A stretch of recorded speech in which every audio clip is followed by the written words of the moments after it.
Welcome to the Chirp Podcast. This is Linda from CRA Today and Leon Scott from Chirp. Welcome, Linda. It's so wonderful to have you. Where are you calling in from today? I'm calling in from Honolulu, Hawaii. Happy to be here today. Wonderful. I'd love for you to introduce yourself to our listeners and tell us a little bit about who you are and how you got to where you are in your business today.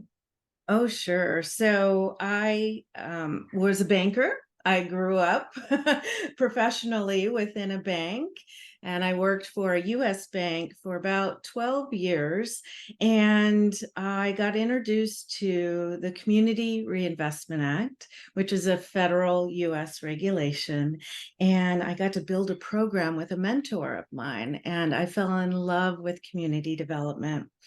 So over the last 29 years, this is what I've been doing, is focusing on community development initiatives and supporting bankers now to help comply with the law, but more importantly, how to leverage capital for the greater good. So I created CRA Today in 2019, pre-pandemic, and wanted to really address the lack of training opportunities in our market. And I know how it is to be a CRA officer without training, because I've been there.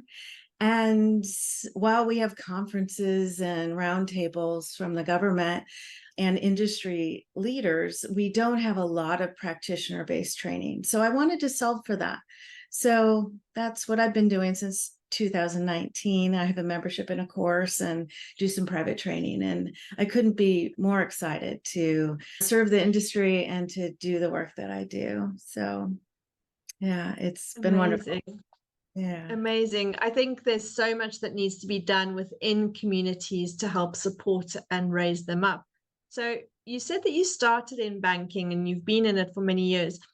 What kind of prompted you to make the leap into building your own business as opposed to continuing as a corporate employee? Once I was at the bank, and I had been there for 12 years, I was ready for something new, to take a deeper dive into community development. And I also had my young children. So I actually transitioned into consulting shortly thereafter, so from my corporate experience. And that allowed me to have some balance and to focus on the family, as well as continuing my work with banks, just from a different angle. And then in 2019, I've just been so curious about the online space that I did a lot of research for many years until I took the leap and created an online membership. It's been an interesting journey, and I would never go back, but it definitely took some courage to launch and to try something that my industry, that they didn't really know about, memberships and courses and all of that. So completely new concept in a very stable industry that's used to doing a webinar or roundtables or conferences. I shook up the opportunities that exist for my target market, my bankers. Wonderful. And did you find that it was a massive challenge to really change or to gain hearts and minds on side to be able to offer this in such a different way? Because banking is quite established, quite male dominated, very regulated. How did you cope with that challenge, and how did you go about doing that? It did take a while. People didn't really quite understand my membership concept. So I had to do a lot of meetings, and I had some true believers that joined me early on. And then we really created the product and the offerings together by adapting to what their current pain points were or are, and just really adapting my community. And what I love about the work that I do is it's so community. I have an opinion. I've been doing this for 29 years, and I have a concept and a thought on how my officers might move forward. But the true power is in my community when we get together to solve problems that are real, that are practitioner-based, and we come up with such great opportunities to move forward with some of our programs and some of our tough questions we have within our bank. The community means everything to me, and it's taken a while to really to prove that concept. So having partners along the way is really important too. So I have a wonderful partner in Cadence, and they're a software company, and they have software and I have training. So we have a beautiful relationship, and we've forged this relationship for the last 3 years, and it's been wonderful. A little bit of everything, really. There's none in the way. No, definitely not. And do you think that there was a time where you were like, you just can't get people to understand what you're saying, and that you felt like you needed that you were fighting a losing battle? Or do you feel like, yeah, tell me. The entrepreneur's journey is ups, downs, twists, lefts, and right? Sometimes it can shift on the hour. In terms of the confidence. And when I was launching and pitching, if you will, and sharing what I have to offer, I was uncertain. And I was brave and I was courageous, and I just really believe in how I serve. So sometimes I have a little self-doubt and wonder if what I am offering really serves the market. But along the way, I've had great feedback and testimonials, and people feel really alone in this work. And they often say, I no longer feel alone. Thank you so much for creating this community. I couldn't do my job without the support of CRA Today. And that keeps me going through the self-doubt, sometimes I felt like I was talking to no one on the other side, right? Yeah, And I think we all hard do. to keep going. But I truly believe in what I offer and that it's needed in this community. So you just keep moving forward, right? You just keep moving forward.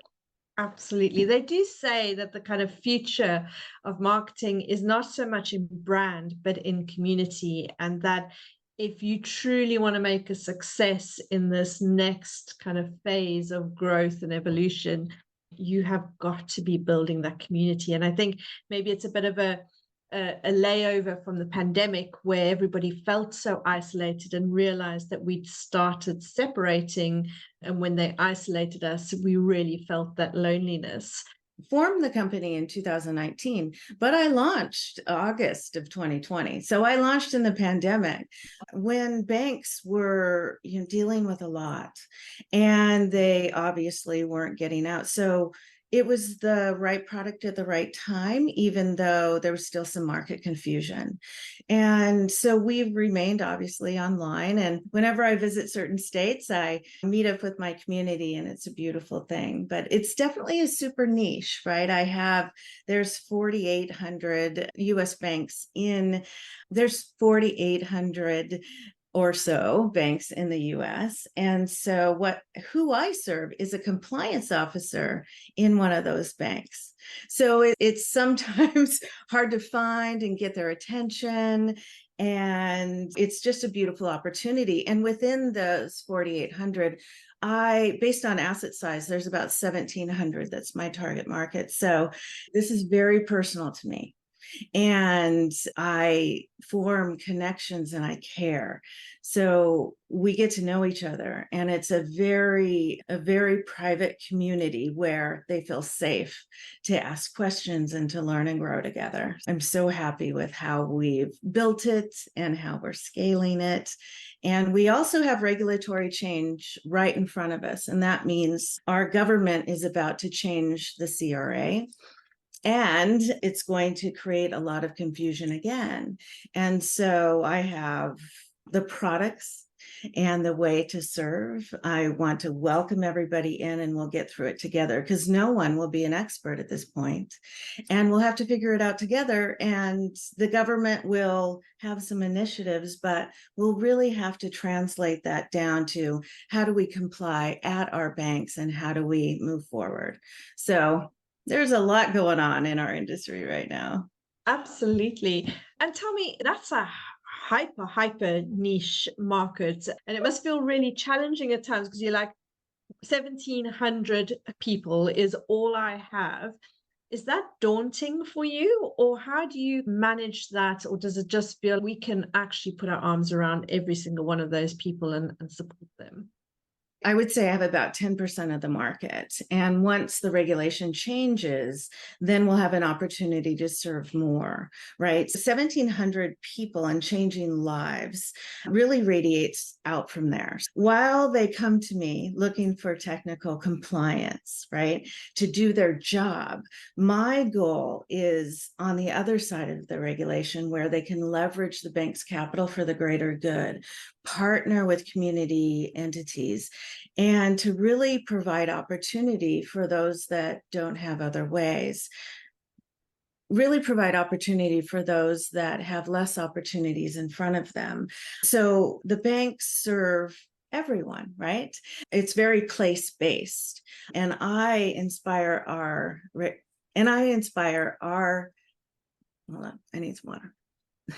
Can you ask that question again? Or you asked it, just tell me it and then we'll splice it.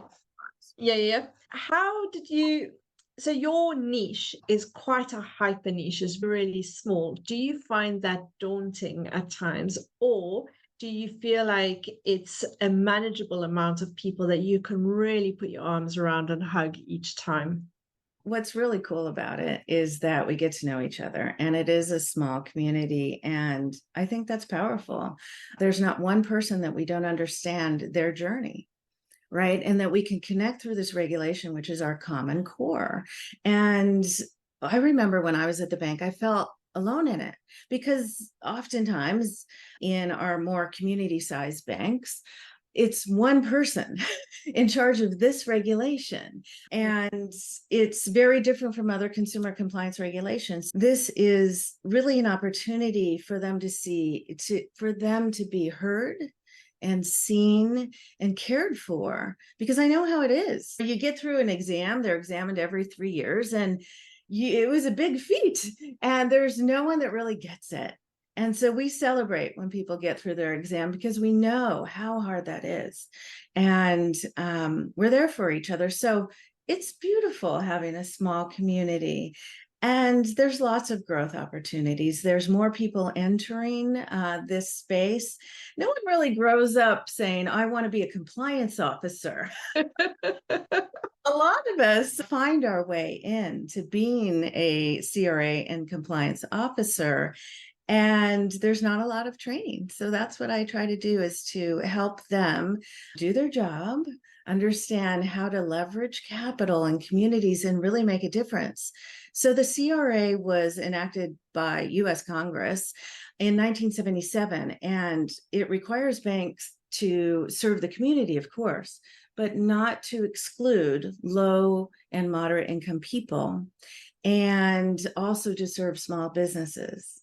And so when we look at that, there's the greater good at stake. When we partner and invest in our communities, we all become stronger together. And what's beautiful about this small community is that I see change with one person, with one community, and these officers are doing it.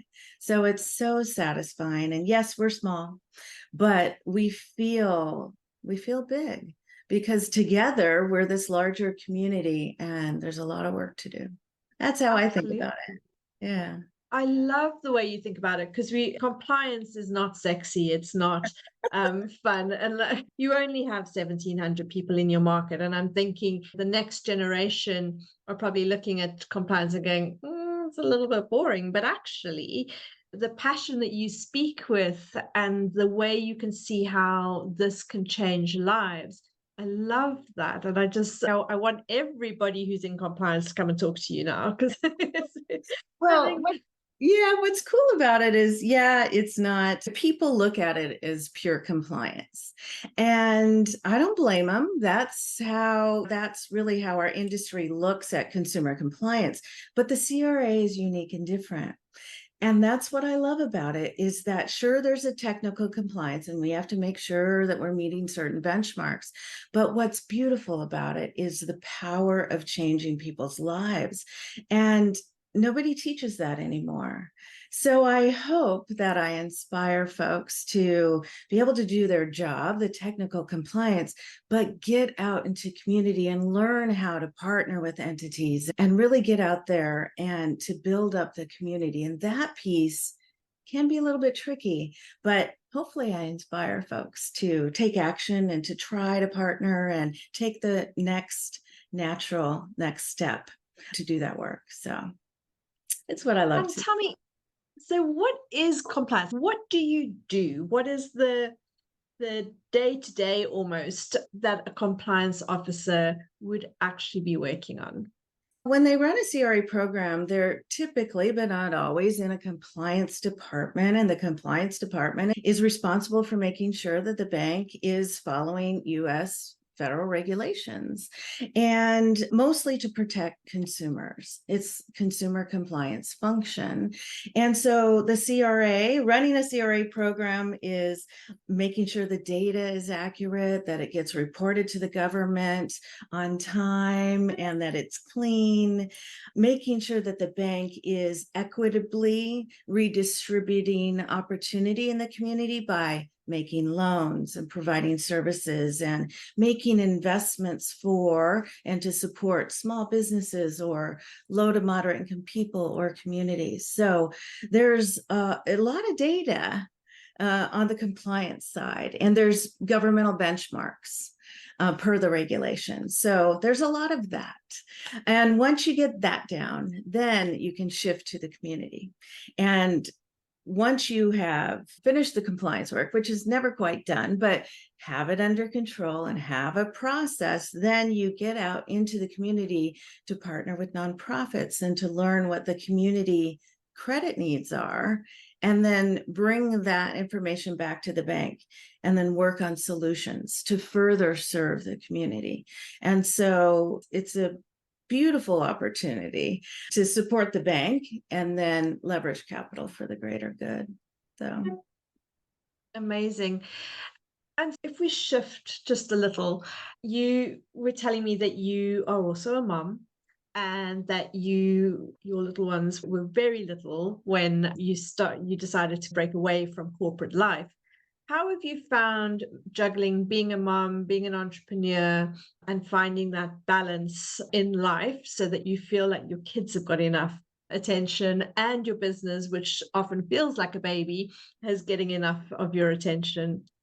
I think the concept of balance isn't true or attainable, right? There are always trade-offs in life. And it's been a challenge, right? Making sure that we raise our littles so that they're good humans while raising my business. So I wouldn't say it's a perfect path, but we found our way. We found our way. And the funny thing is now is that I have teenagers, so they're happy to ignore me while I build this business. Oh my goodness. So in 2019, they were squarely teenagers, and now they're going off to college. But it's been a fun journey because I have a little bit more time now, right? And really was able to launch this business with them. So I had an opportunity before I founded CRA Today, where a government entity reached out to me and said, "Oh, we'd love to have you run this region." And that would have been pretty cool, right? Because it would be certain, it would be government. If I did my job, I can keep my job, right? It would be more stable. So I shared it with them one day and I said, "This is my concept at CRA Today and Yeah. why." And I showed them, it's like a PowerPoint presentation almost. And then I shared the governmental opportunity. I said, "I'm really struggling with the decision." And then my daughter said, after I shared everything, she said, "Mom, this is obvious. You light up when you talk about CRA Today and the possibilities. And why wouldn't you do that?" And so it was such a simple response, where as adults, we get too wrapped up in the what ifs and the fear and the lack of courage and all of that, that it was that comment and that moment with my family where I'm like, yeah, that's right. Why wouldn't I? Don't take the safe path, be courageous, go create something that the market needs. And I did. Amazing. Amazing. I have a teenage daughter as well, and I love seeing sometimes is anything I'm saying going in, and then I think we all have that problem, don't we? Yes. And then you have this moment where she said to me one day, she says, "But Mum, you know what? You should really reach out to influencers, and I think you could reach out to this one and this one, and maybe they could wear Dad's branded T-shirts." And I'm like, wow.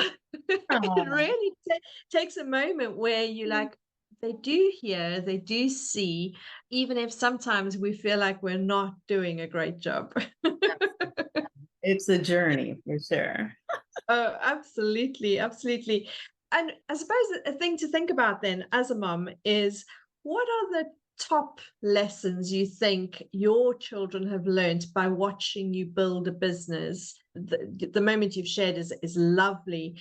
And what do you think they've learned? Do you think you've helped them see their own paths in a different way? I think that I've instilled the entrepreneurial spirit from early. So I remember my son wanted an iPad way back when he was 7 or 8. And I'm like, sure, you can have anything you want in life, but you got to earn it, just like I have to. And so we created a little mini corporation that he ran, and he was doing shredding services. And so we had him interview for this job, and he got the job, it turns out. And then we made business cards, and he had to do timesheets and submit them. And that was from an employee perspective, but we also talked about you can also create a business. Anybody can create a business. And that's what we did for his opportunity. So I thought that was good financial literacy and a good lesson early on for him. And sure enough, he earned enough to be able to, get his iPad early on. And then my daughter at 12, she created her own business. She liked to sew. And so she created a bikini business, and she sewed bikinis, and then she created a logo, and Wow. we tags with the logo, and she made business cards, and then she went up on Etsy, and then she sold her locally as well as online. And I was so proud. I was so proud of her there. She had the entrepreneurial spirit. And so I framed her first dollar earned. There's just moments like that you get to play and do and experiment and fail and learn. And those moments were really special in our family. And I think that they see that maybe I work a little too much sometimes. You me both. And so they see the trade-offs, and they see that opportunity is hard fought sometimes, right? And I'm trying to be more strategic, but in the beginning, I was doing everything. And so I couldn't just take weekends, right? And so I think that was a lesson too. They saw it, they understood it. Maybe they didn't completely understand it, but they saw me working in my work ethic and how I built it from nothing, because they were part of the origin story.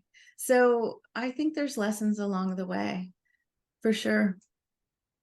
Amazing. As we look to the future of Yeah. CRA Today, what do you see the next, say, 2 to 3 years looking like for you? The next 2 to 3 years are going to be hard on my industry, on my compliance officers, because the moment that regulation drops, there's going to be great market confusion, and we're going to have 2 versions of the regulations to comply with. There'll be a phase-in period. Likely my compliance officers will have one more exam, and they're going to have to then get ready for the next version of the CRA. And there's going to be lots and lots of market confusion, but I will be their beacon, and I will figure it out with them, because the government they'll be limited and they, based on prior experience, probably won't be able to deliver the training at the practitioner level like they haven't been able to before. And so we're just going to get through it together. Next 2 to 3 years is the phase-in period for the new regulation. And I'm hoping to serve more officers, right? And to give them clarity and confidence to really weather the next 2 to 3 years. So I'm just going to go deep in service and serve more people. because we'll have a lot to do. So that's really Yes. years is I have a solid course, I have a solid membership and community, and now we're just going to bring more people through it and support them as they move to implementation. So that's what I'm looking forward to. It's a little daunting, but we'll Yeah. do it together. Yeah. Wonderful. And so obviously, being from Chirp, I have to ask the obvious question. What kind of role do you think social media is going to play in your business in helping you find and reach more of the compliance officers that you are able to serve? Yeah, it's interesting. In the very beginning, I dabbled in all of the different social channels, if you will. And then I learned over time through trial error that my people were not necessarily on Instagram. I realized that they're mostly on LinkedIn. And while I created a LinkedIn, a Facebook page and all the things, I got some engagement. I get the most engagement from the channel that they're most comfortable with, and that's LinkedIn. So I've also dabbled with ads and tried to really look at that from a return on my investment of time and money. But I have such a small micro niche that I really confine them and then start a conversation and get to know them. So I didn't think that there was a great return for doing ads. However, I do regularly post and send most of my social content through LinkedIn, and then I replicate through Instagram and Threads. Less engagement, but sometimes our compliance officers are a little shy and it's hard to find them. So while I think it's important, and I've had people convert from my podcast, oh, I heard I've been listening to your podcast. I finally have approval to join your community, and that's pretty special. I'm able to promote and to share new offerings within LinkedIn, and I'm pretty sure I get some conversions there. But I think it's more just awareness for me, and I do invest in social media, but it is not my primary way of engaging with my communities. Yeah, that's how I look at it. I've dabbled a lot and I've found my way, and I'm always open, but I have a quieter, smaller audience, so I need to be very targeted. Yeah. Yeah, I think what you said there about them being a bit shy, and what I've seen is that often people are lurking. There are more people lurking than you realize on social media, and it is about building that awareness and that trust. And video is such a great way for people to feel connected. So I imagine that must work quite well for you. I don't know how much video you've tried. Oh, Leanne, I have noted that I need to do more video. I used to do video podcast episodes, and then I stopped doing them because it just felt like there was a lot of effort into it. So maybe I wasn't doing it correctly. But now I realize that I do need to position myself and to do more videos so that people can get to know me better. And I do a lot of content that's flat, right? Or that's not me speaking, but it's so noted. So I'm moving into the next phase of my Oh, look at you chirping. Honestly, I think especially for yours is so community driven, and you have such an amazing opportunity to position yourself as their go-to person, that I would encourage you to definitely give video a try, because people will connect with you even more than they already are, and it will draw those 1,700 people towards you. So let's see you on video. Yes, indeed. Yes. I'm always open to learning and growing. And there's phases in entrepreneurship, right? And right now I'm in the scaling phase, and what's the best use of me? And I am the face of my brand. And so I want to work on strategy and growth and delivering high level content, but also connecting. And so the next best thing to being in person, of course, would be doing more video and connecting that way. Yes, I will work on it and get back to it. And we have a really easy way for you to do that. So Indeed, I'm it's so worth curious. having. Can't wait to learn more. So what we do is we work with people just like you, and we will do an interview for 1 hour. And in that 1 hour of interview, we will ask you all kinds of questions and give you an opportunity to really share your authentic self. And then from there, you don't have to worry about it for another minute, because we will chop it up into 30 days worth of content for you. And then we schedule it. So you don't even get to be the bottleneck that Oh, worries about sharing the content, because we will did somebody schedule call and you? share. Somebody from my team call you and say, she's the bottleneck. I can tell you from experience, the founder is the bottleneck. I Oh, myself am my own bottleneck. I absolutely. think it's in our job description. So definitely that's something to think about on how you can get yourself, because you are 100% correct in that it's a one-to-many strategy and people want to connect with you as a person. Right. Absolutely. Linda, it has been amazing to talk to you. And I think I have somebody I want to introduce you to as well. So we'll chat about that offline. It has been absolutely amazing to learn more about who you are, how you see the world, and how you see the world of compliance as being a change maker. I think that's just phenomenal. So thank you so much for joining us on the Chirp Podcast today. I hope that we will get to speak to you lots more. And that's Leanne Scott from the Chirp Podcast with Linda from CRA. Thank you very much. Thank you for the opportunity.